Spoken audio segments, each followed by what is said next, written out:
لله وحده والصلاة والسلام على من لا نبي بعده أما بعد فأعوذ بالله من الشيطان الرجيم بسم الله الرحمن الرحيم। আজকে আমি আপনাদের সামনে চারটি হাদিস এবং চারটি কোরআন এর তর্জমা করার পর, চারটি কোরআনের আয়াত এবং চারটি হাদিস তর্জমা করার পর আপনাদেরকে রমজান সম্পর্কে কিছু আলোচনা করব ইনশাআল্লাহ। তো চলুন শুরু করি।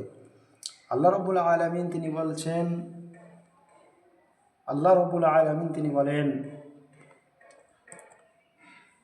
শাহরু রমাযান আল্লাযী উনজিলা ফীহিল কুরআন ওয়া হুদাল লিন-নাসি ওয়া বায়্যিনাতিন মিনাল হুদা ওয়াল ফুরকান ফামান শাহিদা মিনকুমুশ শাহরা ফালিয়াসুম।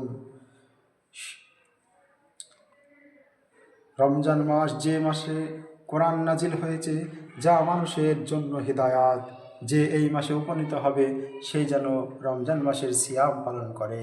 সূরা বাকারা 185 নম্বর আয়াত।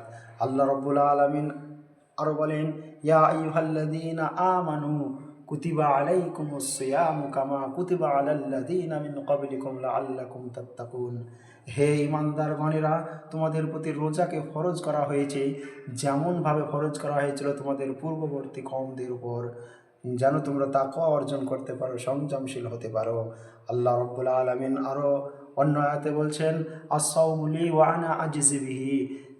রোজা আমার জন্য আর আমি এর প্রতিদান দিব, আমি এর প্রতিদান দিয়ে থাকি। হাদিসে কুদসি দ্বারা সমর্থিত অর্থ, ওয়াইন তাসুমু খায়রুল লাকুম।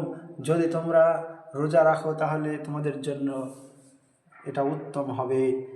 সূরা বাকারা রমজান সম্পর্কে চারটি সহিহ হাদিস মান সামা রমজানা ঈমানান ওয়া ইহতিসাবান গুফিরা লাহু মা তাকাদ্দামা মিন জামবিহি। হে